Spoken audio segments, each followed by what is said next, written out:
My dear shine family members, good morning. Shine family members, ये creative जो मैंने आपको पहले भेजा हुआ है, इसके लिए मैं बार बार आप लोगों को रिमाइंडर देता रहूंगा।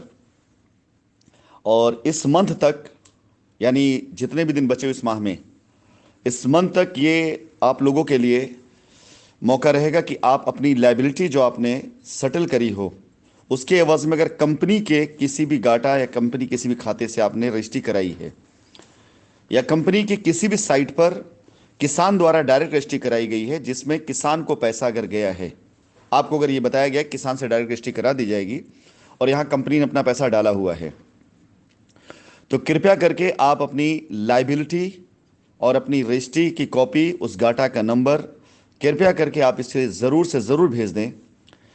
अन्य मैं आपको सबसे पहले बताना चाहूँगा कि भेजने की सूरत में क्या है और ना भेजने की सूरत में क्या हो सकता है, क्योंकि मामला सारा का सारा कोर्ट के अंदर है।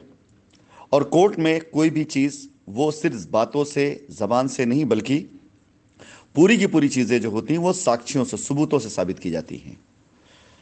आप लोगों को मैं फिर से याद दिलाना चाहूँगा कि पब्लिक ने या पब्लिक को उकसा करके जो एफआईआर कराई गई थी, वो एफआईआर सिर्फ इस नाम पर कराई गई थी, या पीआईएल इस नाम पर डलाई गई थी कि पब्लिक का पैसा कंपनी लेकर के भाग गई है और कोर्ट में जाएंगे तो कोर्ट से पैसा मिल जाएगा, जो कि सरासर गलत था, एक भ्रांति थी। कभी भी कोर्ट के द्वारा या एफआईआर के द्वारा पैसे कभी भी नहीं मिलते हैं। अगर जिसे नहीं देना है तो वो बिल्कुल नहीं देता है, चाहे आप कोर्ट में जाए, चाहे एफआईआर कराएं, चाहे कहीं भी जाए, संविधान उसमें सिर्फ सजा देता है। लेकिन जिसे देना होता है उसकी सेहत पर कोई फर्क नहीं पड़ता कि आप कोर्ट में हैं या एफआईआर करें। अगर देना ही है तो देने का प्रयास बार बार किया जाता है, क्योंकि शाइन परिवार ने 2019 से लेकर अभी तक एक पल भी नहीं सोचा कंपनी भाग गई है। मैं कई ऐसे सबूत दे सकता हूं, कई ऐसे उदाहरण दे सकता हूं जिसके एवज में आप जान सकते हैं कंपनी ने भागने का प्रयास कभी भी नहीं किया है। लाखों नहीं बल्कि करोड़ों रुपए के फर्नीचर्स उन सारे ऑफिसेज में पड़े हुए थे या हैं जिन ऑफिसेज को कंपनी ऑपरेट कर रही थी, जिसे बलपूर्वक बंद कराए गए। ऐसे बहुत से रीजन हैं जो बताते हैं कि कंपनी कभी भी नहीं भागना चाह रही थी। किराएदारी हो, चाहे कोई भी ड्यूज हो, कंपनी उसे लगातार रेगुलर पे कर रही थी। लेकिन चलिए खैर, ये मुद्दा नहीं, ये सारे हमारे सबूत हैं, एविडेंस हैं, जो कोर्ट में काम आएंगे ये दिखाने के लिए कि हम कहीं भागने वाले नहीं थे। अगर भागते तो 6 महीना, 1 साल पहले से हमारी ये चीज़ें दिखने लग जाती। सितंबर 2019, इवन अक्टूबर 2019 तक हमने किसान को पैसा दिया है और रजिस्ट्री कराई है कंपनी के नाम पर, और कंपनी लगातार रजिस्ट्री करती रही है, कस्टमर्स को पजेशन करवाया गया। बहुत सी चीज़ें ऐसी हैं जो सबूत के तौर पर है। हम ये सारे साक्ष्य माननीय न्यायालय के अंदर प्रस्तुत करेंगे, क्योंकि अब ये लड़ाई इस बात की नहीं है कि कस्टमर का पैसा हमारे पास है, हमें उसको रिटर्न करना है, बल्कि अब लड़ाई सच्चाई और ईमानदारी की भी है। हम इस लड़ाई को बिल्कुल अलग तरीके से लड़ रहे हैं। आप लोगों को शायद ये समझ में आ रहा हो कि हम अपने सर पर सिर्फ लाइबिलिटी उतारने की प्रयास करें, नहीं, हम कोर्ट के द्वारा, माननीय न्यायालय के द्वारा सही और गलत का फैसला भी लेकर के आएंगे कि अगर हम गलत थे तो हम गलत हैं, हमें फिर सज़ा मिलनी चाहिए। लेकिन अगर हम गलत नहीं थे तो हमारे ऊपर जो आरोप लगाए गए या हमारे साथ जो गलत हुआ, उन सभी दोषियों को सज़ा मिलनी चाहिए। चाहे किसी ने पैसे के साथ गबन किया हो, किसी ने ज़मीन के साथ गबन किया हो, किसी ने चाहे हमारे बारे में, कंपनी के बारे में या किसी भी एसोसिएट के बारे में सोशल मीडिया पर गलत प्रचार किया हो, किसी ने सोशल मीडिया के द्वारा किसी को अब्यूजिंग लैंग्वेज इस्तेमाल किया हो, या कोई भी ऐसा वॉल लिखा हो जिसके अंदर ऐसी भावनाएं को आहत करने वाली शब्द हों जो शायद मेरे ख्याल से सभ्य समाज के लिए अच्छी नहीं है। तो अब ये लड़ाई सिर्फ और सिर्फ लायबिलिटी उतारने की नहीं है, बल्कि अब ये लड़ाई शाइन परिवार की इज्जत की भी है। शाइन परिवार की उस अस्मिता की है जिसको बरकरार रखने के लिए मैंने दिन रात एक कर दिया था, और शाइन परिवार के उन सभी एसोसिएट की है जो शाइन परिवार के साथ आज भी 3 सालों के बाद भी, 1000 दिन बीत जाने के बाद भी उसी डेडिकेशन के साथ खड़े हुए हैं, जिनकी गाड़ियों में आज भी गाना बजता है, शाइन सिटी तू रहे सलामत, दिल से दुआ निकलती है। तो my dear shine family members, आप सभी लोगों को बताना चाहूंगा कि अगर आप अपनी रजिस्ट्रियां देते हैं तो हम कोर्ट के अंदर, माननीय न्यायालय में, यह सिद्ध करने में बिल्कुल कामयाब होते हैं कि हमने इस बीच में, देखिए, रजिस्ट्रियां करी हैं, कस्टमर्स को रजिस्ट्री कराई गई हैं, ये उनकी लाइबिलिटी ख़त्म करी है, वो हमारे लिए सहायक होगा। लेकिन साथ ही साथ आपकी लायबिलिटी खत्म हो गई, कोर्ट के द्वारा भी इस बात की मान्यता हमें मिल जाएगी कि हाँ, इतनी लायबिलिटी हमने खत्म कर दी। लेकिन अगर आपने किसी भी प्रकार से अगर ये रजिस्ट्रियां नहीं दी या अपनी लायबिलिटी आपने सबमिट नहीं करी, इसे आपने इग्नोर किया और आपकी रजिस्ट्री कंपनी के खाते से हुई है, यानी कंपनी की लैंड से हुई है, कंपनी की जमीन से हुई है, या कंपनी के दिए गए पैसे से, किसान से आपने करा ली है, तो जब ये माननीय न्यायालय में ये डिटेल नहीं जाएगी तो वो जमीन या वो पैसा वो माननीय न्यायालय के समक्ष वो खड़ा रहेगा, यानी माना यह जाएगा कि ये जमीन कंपनी कभी नहीं बिकी है। और जब उसके ऊपर जांच की जाएगी, जो कि हम लोगों ने हर बार अपनी रिट के अंदर, अपनी एप्लीकेशन के अंदर यही मांग करी है कि जांच को बाकायदा ट्रांसपेरेंट किया जाए, जांच को पूरी तरीके से किया जाए। तो जब ये जांच में आएगा कि कंपनी के पास ये डेटा भी नहीं है, कंपनी के पास ये जानकारी भी नहीं है और कुछ लोगों ने रजिस्ट्रियां करा ली हैं, तो जिनके नाम पे रजिस्ट्री हुई है वो, जिन्होंने रजिस्ट्री करी है वो, अथॉराइज सिग्नेटरी और जो उस पूरे मामले में मौजूद थे वो, उन सब के खिलाफ कानूनी कार्रवाई हो सकती है। और ये लॉजिकल बात है। अगर हमारी ज़मीन का ब्यौरा हमें नहीं मिल रहा है तो हम तो अब माननीय न्यायालय के अंदर अगर खड़े तो हम तो इस बात को कि भाई ना हमें लायबिलिटी दी गई है, ना हमें इंफॉर्मेशन दिया गया है, ना हमारे रिकॉर्ड मौजूद है, तो ये ज़मीन हमारी खाली पड़ी होनी चाहिए। अगर किसी ने ज़मीन पे अपनी रजिस्ट्री कराई है तो ये एक तरह से स्कैम माना जाएगा। इसके लिए हम कोर्ट के अंदर, माननीय न्यायालय के अंदर अपनी एप्लीकेशन डालेंगे। जितने हमारे पास रिकॉर्ड्स आएंगे उनको वेरीफाई करने के बाद कि हाँ, इसमें कंपनी के साथ कोई छल नहीं किया गया है, कंपनी के साथ कोई फ्रॉड नहीं किया गया है, कंपनी के कस्टमर के साथ कोई छल और फ्रॉड नहीं किया गया है, ये रजिस्ट्री बिल्कुल प्रॉपर तरीके से करी गई है, तो ये सारे के सारे रिकॉर्ड न्यायालय में जाएंगे। यदि आपका डेटा नहीं आता है तो जो इसके नुकसान है वो यही होंगे, सबसे पहले आपको, कि आपकी उस रजिस्ट्री के निरस्तीकरण के लिए हम खुद आवेदन देंगे। साथ ही साथ उस पर बाकायदा इंक्वायरी कराई जाएगी कि रजिस्ट्री किस लिए करी गई, किस लाभ के तहत करी गई और इसमें किसको इसको लाभ मिला है। और विश्वास जाने ये चीज़ें बहुत आगे तक जाएंगी, क्योंकि अब ये पूरी की पूरी गाड़ी घूम रही है उस स्कैम की तरफ जो हकीकत में हुआ है। जो लोगों ने अफवाहें उड़ाई हैं कंपनी के भागने की, जबकि कंपनी भागी नहीं है, अफवाहें उड़ाया गया कि पैसा लेके भागी कंपनी, जो कि ऐसा हुआ नहीं है। अब सामने निकल कर के आएगा कि यह पैसा एसोसिएट्स के अकाउंट में, प्रेसिडेंट्स के अकाउंट में, किसान के अकाउंट में, लैंड मैनेजर के अकाउंट्स में, ज़मीनों के एडवांस देने के अकाउंट्स में, इन सारी जगहों पर ये पैसे गए हुए हैं। वो सामने आ जाएगा, उसमें मुझे बहुत सिद्ध करने की आवश्यकता नहीं है। बैंक ट्रांजैक्शन अपने आप सामने आ जाते हैं कि किसने पैसा दिया है और कहाँ पैसा गया है। लेकिन मेरा निवेदन आप सभी लोगों से है, बारंबार मैं इस निवेदन करूंगा, इसको आप बिल्कुल हाई अलर्ट पे लीजिएगा, इसको रेड जोन में रखिएगा। अगर आपने रजिस्ट्री कराई है और आपने प्रॉपर दस्तावेज लगा कर रजिस्ट्री कराई है तो कृपया करके आप अपनी पूरी डिटेल मेल करें।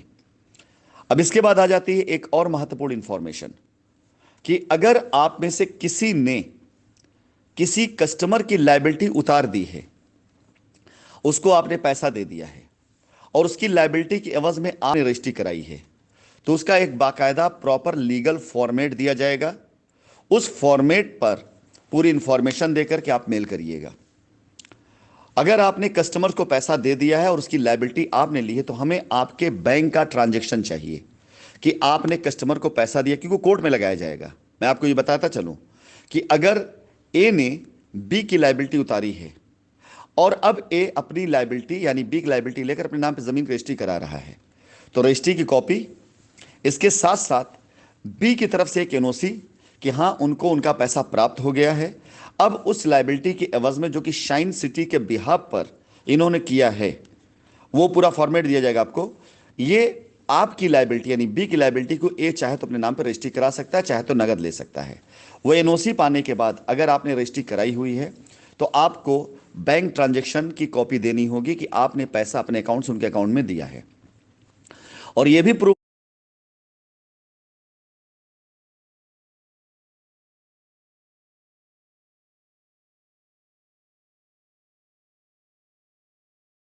होना चाहिए कि जिनको आपने पैसा दिया उनका पैसा कंपनी अकाउंट में आया था। अगर इस प्रकार से है तो यह मानना जाएगा, अन्यथा मैं अभी से बता देता हूं कि ऐसी सारी की सारी रजिस्ट्रियां जिनमें सही दस्तावेज नहीं होंगे वो सारी रजिस्ट्रियां निरस्त के लिए जाएंगी। यहां तक नौबत नहीं आती अगर मामले को सभी लोग मिल करके आपस में सहयोग की भावना से चलते और पूरी तरीके से कंपनी की लायबिलिटी उतारने में हर कोई सहयोग करता और लूट मार ना की गई होती। ये जो साइटों पर लोग लड़ने लगे, लूटमार करने लगे, कस्टमर से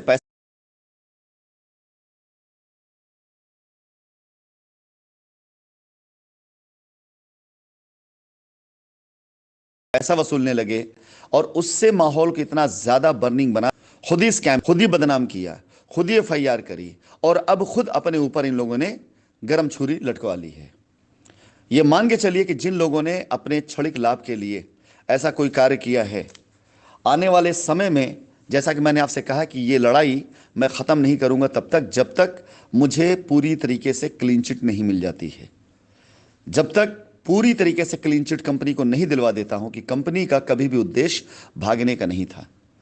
आपने इतना बड़ा व्यापार किया, हम सब ने मिलकर इतना बड़ा व्यापार किया, व्यापार में नुकसान और फायदे दोनों लगे होते हैं। लेनदारी देनदारी में देरी हो जाती है, समय लग जाता है, आज भी लग रहा है। आप सोचिए कि मैं पूरी ताकत लगा करके 3 साल से कंपनी की लायबिलिटी उतारने के लिए प्रयास कर रहा हूं और अभी भी मैं बर्निंग लायबिलिटीज के साथ साथ नॉर्मल लायबिलिटीज के लिए 3 से 6 महीने का दावा करता हूं कि मैं लायबिलिटी खत्म कर दूंगा। अगर आप सब ने ईमानदारी से मेरा साथ दिया होता तो क्या आपको लगता है इतना वक्त लगता? क्या आपको लगता है इतनी गिरफ्तारियां होती? क्या आपको लगता है कि इतनी छीछालेदर होती? क्या आपको लगता है कि इस तरह से जो एसोसिएट का हाल हुआ है वो होता? क्या आपको लगता है कस्टमर जो परेशान हुआ होता? बिल्कुल नहीं होता। आप लोगों को जिनका साथ देना चाहिए था उनका साथ ना दे करके आपने साथ उन लोगों को दिया जिनका खुद का कोई मतलब नहीं था, सिर्फ उनका निज स्वार्थ था। और आज भी कुछ लोग यही कर रहे हैं। किसी को गाली देने से, किसी के ऊपर फफ्तियां कसने से, किसी को भगोड़ा साबित करने से, तरह तरह की वीडियो बनवा के डालने से क्या किसी की लायबिलिटी दूर हो रही है? सवाल नहीं पैदा होता। और ये करने वाले लोगों से जरा एक बार पूछिए कि क्या इनकी लायबिलिटी खत्म हो चुकी है? खत्म हुई तो कैसे खत्म हुई? ये जवाब आपको ना में ही देंगे तो क्यों हुई है? अगर इतने करीब थे, इतने करीब थे तो इनकी लायबिलिटी पहले खत्म होनी चाहिए और खत्म हो गई तो क्यों गालियां दी जा रही है? दूसरी चीज, जो लोग आज की तारीख में ये कहते हैं कि हम लड़ रहे हैं, हम संघर्ष कर रहे हैं, तो उनकी लायबिलिटी तो 6 महीना पहले, 1 साल पहले खत्म हो जानी चाहिए। उनके संघर्ष में अगर इतना दम होता तो मेरे भाई जागिए, आंखें खोलिए, होश में आइए। ये सारे लोग आपकी लायबिलिटी खत्म करने की जगह आपको उल्टा फंसा रहे हैं। एफआईआर वाले आपको उल्टा फंसा रहे हैं, कोर्ट में लाकर केस आपको उल्टा फंसा रहे हैं, आगे जाकर के आपके चंदों से जिन्होंने अपनी दुकानें बना रखी है वो आपको उल्टा फंसा रहे हैं। और माननीय न्यायालय में 2 से 3 तारीखों में आपको पता चल जाएगा। और आप खुद देख लीजिए कि अब अगर जांच शुरू हो चुकी है, अब ये तय इतनी जल्दी नहीं आ जाएगा कि इस कस्टमर की लायबिलिटी है, इन्होंने इतना पैसा दिया, इनको पैसा कैसे दिया जाएगा। अब सबसे पहले जब तक जांच पूरी नहीं हो जाती है कि पैसा कहां कहां किसको किसको गया है, अगर कोई पैसा अनैतिक गया है तो उसके लिए जांच एजेंसियों को हम इंफॉर्मेशन दे रहे हैं और देंगे कि हमारा पैसा इन लोगों के पास गया हुआ है, एडवांस पड़ा हुआ है। जांच एजेंसियां अब उनको नोटिस इशू करती हैं या उनको कोर्ट में बुलाती हैं या उनके खिलाफ जो है एफआईआर करती हैं या जो भी करती हैं, चाहे किसी के पास कंपनी की ज़मीन हो और चाहे किसी के पास कंपनी की गाड़ी हो और चाहे किसी कंपनी के पैसे हों। ये तीन के तीनों चल और अचल संपत्तियां जिसके पास भी होगा और जो कंपनी से लेकर बैठा हुआ है और बिला वजह जिसका कोई रियल डेटा नहीं है, जिसके बारे में कोई रियल सबूत नहीं है, ये एक तरह से कंपनी के साथ गबन माना जाएगा। और हम इन सब की डिटेल बनाकर माननीय न्यायालय के समक्ष प्रस्तुत करने वाले हैं। इसलिए आपसे निवेदन है कृपया करके कि इस दी गई ईमेल आईडी के ऊपर कृपया अपनी रजिस्ट्रियों को जरूर भेजें। अभी आप सभी लोगों को बाकायदा इस पूरे माह का समय दिया जा रहा है और इस बार न्यायालय के समक्ष हम इस बात को जरूर रखेंगे कि हम अपनी रजिस्ट्री का कलेक्शन ले रहे हैं कस्टमर से। हमने उनको बाकायदा ये सबूत भी हम देंगे उनको कि हमने लोगों को ऑफर कर रखा है। जिनके जिनके आ जाएंगे डिटेल, उनकी डिटेल हम सबमिट कर देंगे और जिनके डिटेल वेरीफाई होने के बाद सही होंगे वही डिटेल सबमिट होंगे और जिनके नहीं सबमिट होंगे उनके लिए हम समय लेंगे कि अभी समय दिया जाए, लेकिन एक निर्धारित समय सीमा के बाद हम जो डेटा सबमिट करेंगे इसके बाद बचे डेटा के लिए हम बाकायदा कोर्ट के अंदर अपना हलफनामा देंगे कि बस इतनी ही हमने लायबिलिटी उतारी है, इसके बाद हमारी ज़मीनें हैं, इन ज़मीनों की अगर मौजूदगी है तो हम कस्टमर की अदायगी कैसे कर सकते हैं, और अगर नहीं है तो जिसके नाम लिखा गया उसके खिलाफ चाहे तो केस किया जाए, नोटिस भेजा जाए और उन्हें अदालत बुलाया जाए। तो ये दिन, ये नौबत आने से पहले मैं चाहूंगा कि आप सब लोग रजिस्ट्री जिस गाटा से रजिस्ट्री हुई है वो, इसके साथ साथ अपनी लाइबिलिटी, और लाइबिलिटी का जो दस्तावेज आपने दिया वो सारी चीज़ें कंपनी को प्रॉपर चाहिए।